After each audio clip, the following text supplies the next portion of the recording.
Hey guys, Nintendo 64 dude here. Before I reveal this next Let's Play, I do want to tell y'all a little bit of history about me. Throughout my childhood, I've always played on Nintendo consoles. I grew up on my siblings' Nintendo 64 and had experienced games such as Mario 64 and Banjo-Kazooie for the first time in my life, which both of them ultimately became my favorite games of all time. My first true console that I've owned was the Nintendo GameCube, which came with many games such as Super Mario Sunshine, Sonic Adventure 2 Battle, Legend of Zelda Wind Waker, Metroid Prime, and of course, my favorite GameCube game of all time, Luigi's Mansion. As time went by, I got myself a Nintendo DS, which I played the remake of Super Mario 64.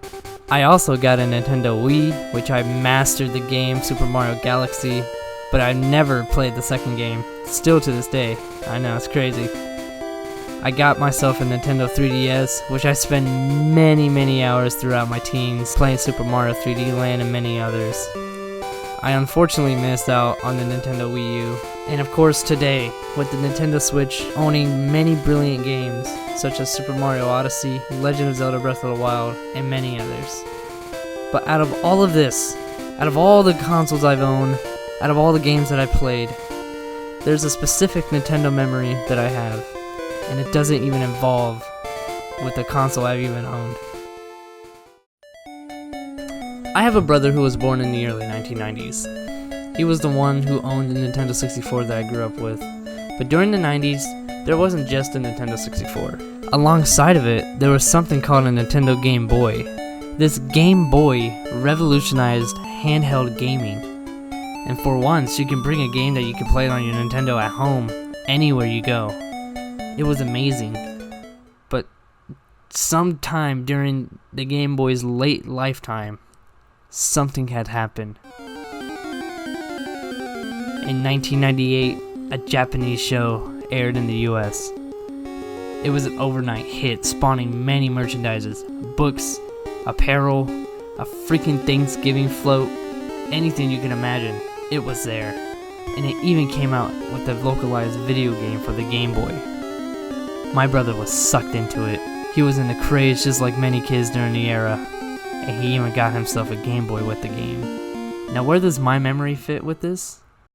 Well, when I was a kid, I've always sneaked into my brother's room just to play on his games, look at all the cool collectibles he had. But one day I found his Game Boy, and inside it there was a game colored in red, and I turned it on, and for the first time ever I experienced a game that I will always have a special place in my heart for. That game is Pokemon Red. I was amazed by it. From starting a new game to walking in the wild with my very own Pokemon.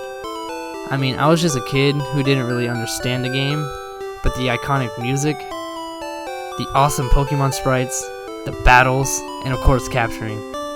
It all struck a chord inside of me, a feeling that I will never forget. Pokemon Red is special to me, and I will be dedicating Let's Play number 6 to this game, and also to my brother, because without his Game Boy, I probably would never have fallen in love with Pokemon.